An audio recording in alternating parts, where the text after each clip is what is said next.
Hello everyone, Scompy here. It's January 7th, 2017. Hopefully the camera won't get too blurry here in this blizzard. I just wanted to start talking a little bit about EMFs today.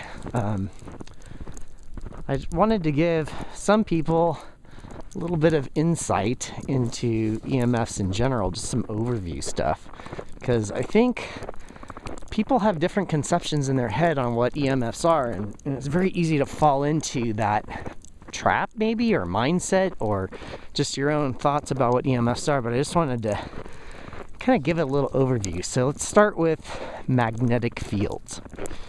So magnetic fields are generated from when you have a power source and you have energy running through something like a wire, if you think of a wire. And when the energy runs through it, you get a produced magnetic field around the wire, along the wire. A lot of devices we have, right? Like your alarm clock that sits next to your bedstand where it shouldn't be. The LED light in it that's shining in there is really good at producing a magnetic field. I mean, really good. Like, it could be a 4 to 5 foot radius field around where that LED light comes out of it, just like on your stove oven, or if you have a clock there on your electric stove. So I did want to give you some insights here that with the magnetic fields, you have what's called a square root fall off from the source. So from that LED light, if you take that as an example, the intensity, the milligauss of the intensity of the milligauss that's coming off that field is every inch, let's say you go away from that source, you're going to have a fall off from it. So at a certain point, you're not going to have a magnetic field in the air around it at all. But like I said, the amount of magnetic field strength, the intensity falls off kind of in a square root basis. I've noticed, so let's talk about electric fields as well here. So electric fields also exhibit a very similar behavior when you measure them. And the electric fields typically, I found, based on the type of device, like for instance dimmer switches, it has a square root fall off, but typically it varies per device and what's going on with them. So even though they're similar to magnetic fields in their fall off, and they do have also square root fall off, they can be a little different in their intensity and how quickly they fall off from the source. Again, we're talking like for typical devices like computers and fans and AC units and LED clocks and like all these electrically generated things. It usually is, I found, somewhere between like 3 to 6 feet radius fall off to get out of the fields. But like if you put like your EMF meter to a very sensitive mode and look at the milligauss range, you could potentially still even be in a small magnetic field generated from them even 7 to 10 feet away.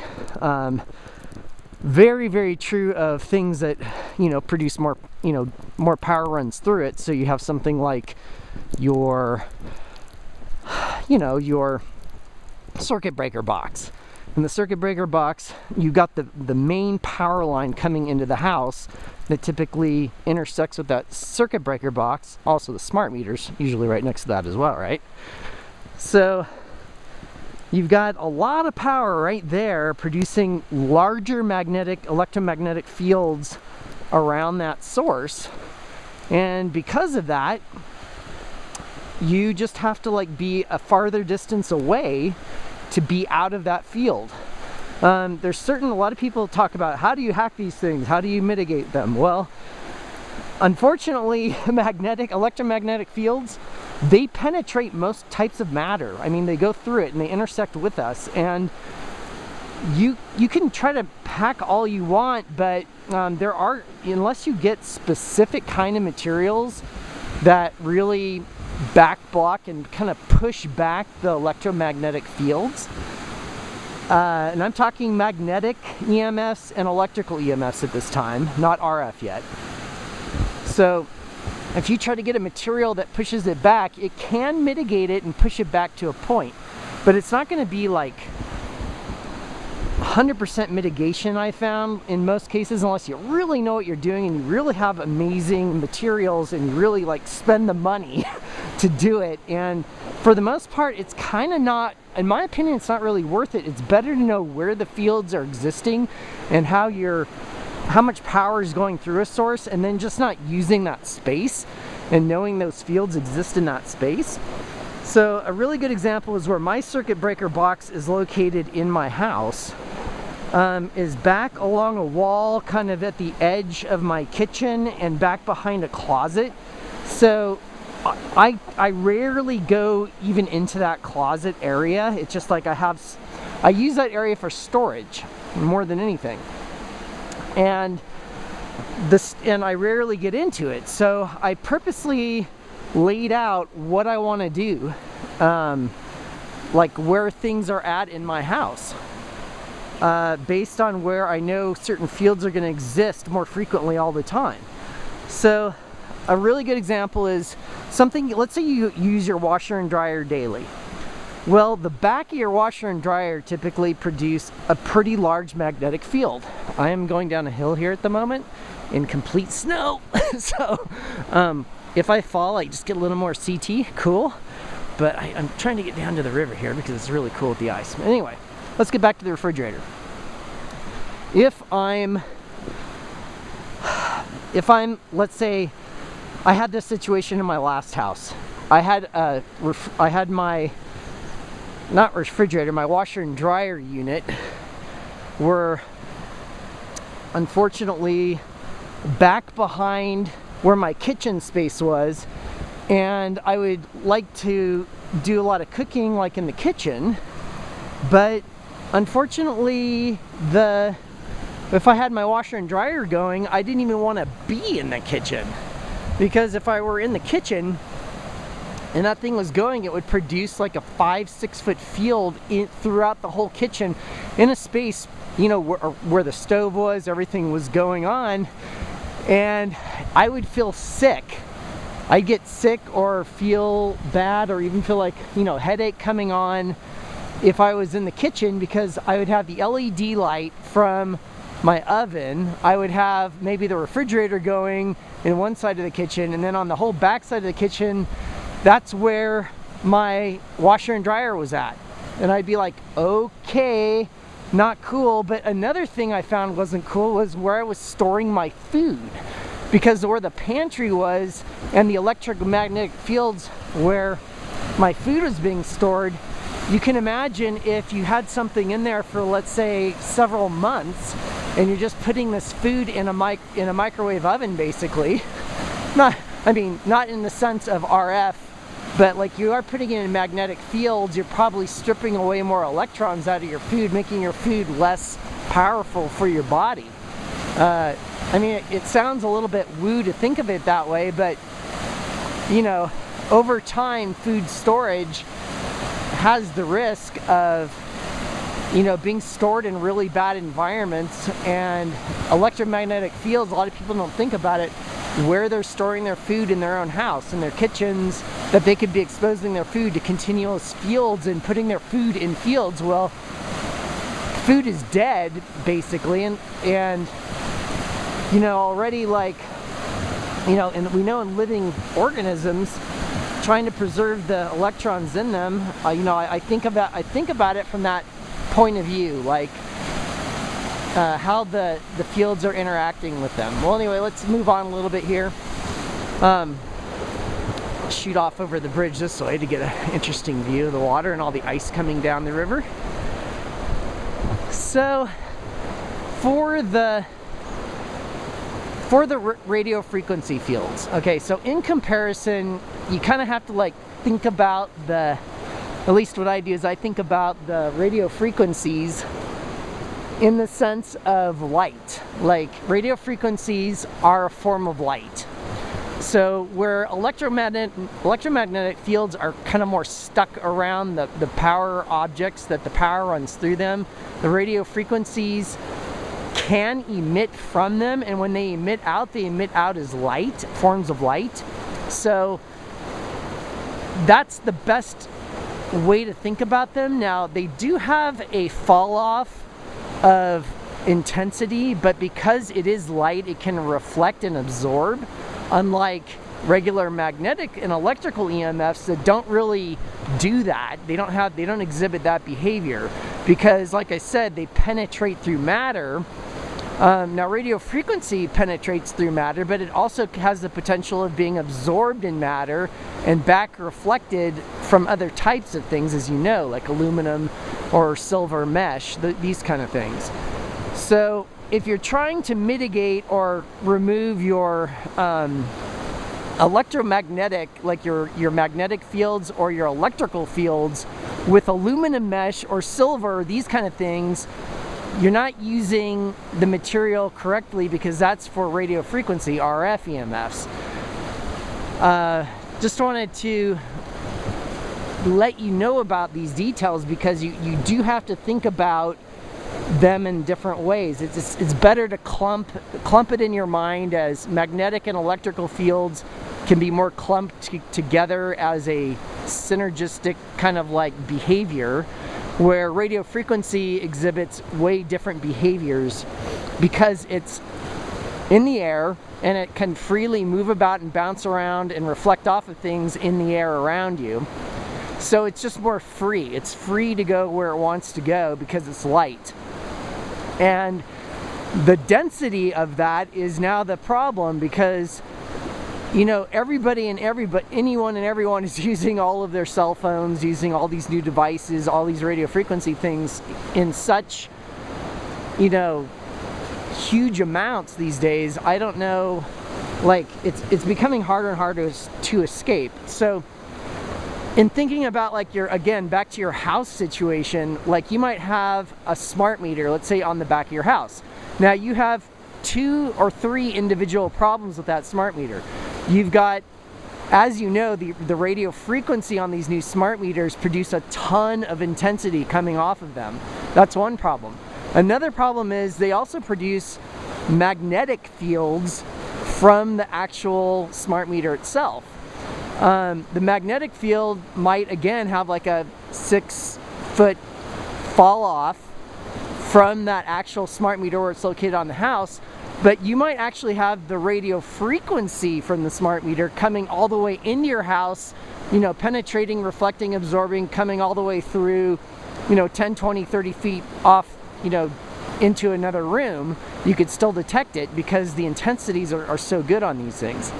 And then on another side of it, a lot of the radio frequency can actually be generated and run on the wires and on the lines through the home with these things. As a matter of fact, just the power that comes in off your house can generate radio frequency fields as well, or radio frequency EMFs as well. So you can get some, you know, some different wavelengths that you also might not want that are pulsing with your power system, you know, at 60 or 50 hertz, that are generated in new radio frequencies or wavelengths as well.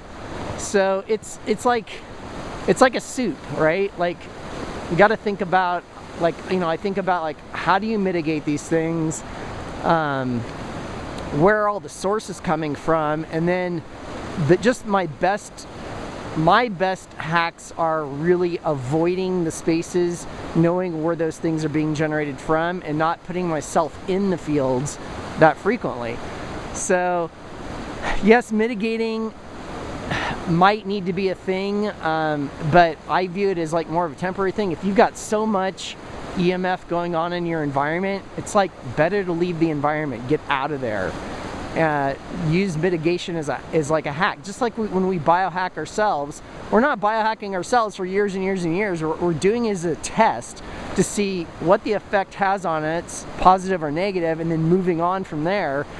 You just want to do it temporarily to make your little scientific test as a citizen scientist, and then move on. So when I think of mitigation, like knowing, okay, I'm in a new house, so there are certain things I'll mitigate, but when I mitigate them, I'll do it, trying to do it for a permanent basis.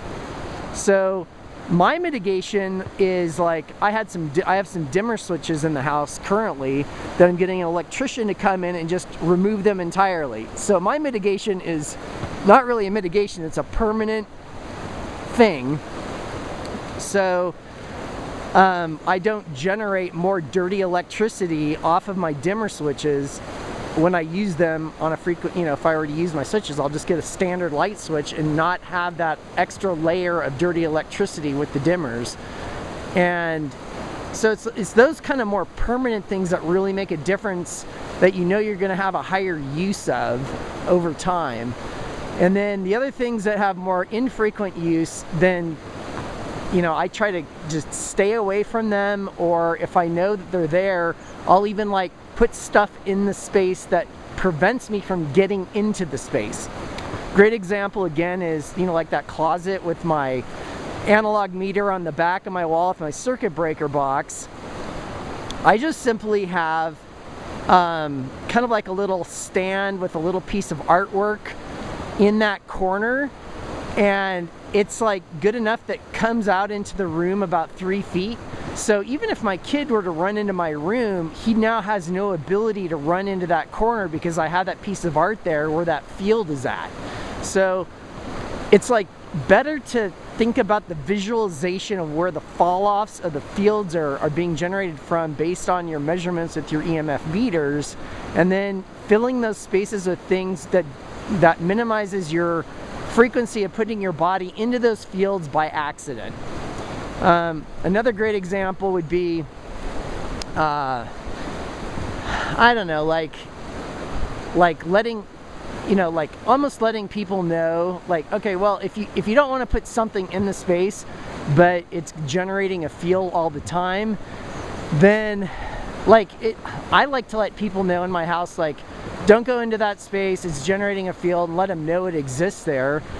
If it's not blockable, like the space isn't blockable, like let's say it's in a doorway and you don't want a person to stand in the doorway for a long period of time, if there happens to be a field there. I don't have that situation going on, but I'm just thinking from a point of view of, well, I guess that could happen. So what to do, whoa, that was cool. Fish just jumped out of the water. Look at that. Maybe I'll see it. So I guess, yeah, I guess that like letting people know the fields are there, or again, finding permanent solutions to mitigate the fields, getting actual electricians in to do what they can. Maybe there is dirty, bad wiring in the house that's creating the field there.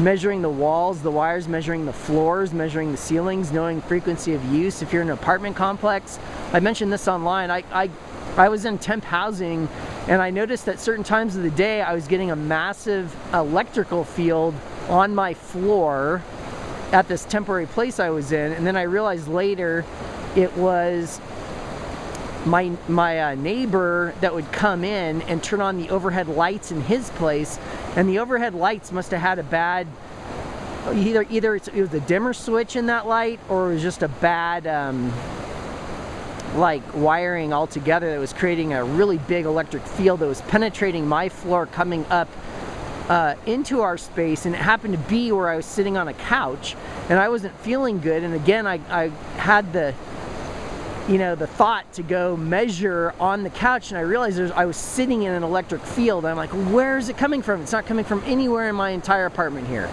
So once I figured, put 2 and 2 together, certain times of day this field would be generated, then I realized it was my neighbor doing it. Is that a beaver or a squirrel? I'm gonna zoom in here. It looks like there is a beaver out in the river here. He just dove into this icy cold water. That was cool. Looks like there is a little snow mound right there. Well, nature and EMFs at the same time, huh? Yes, there is he just went into the water and ate something. It's a beaver right there. That is very cool. Looks like he ate a fish. He's actively chewing on it, unless it's I think it's too big for a squirrel.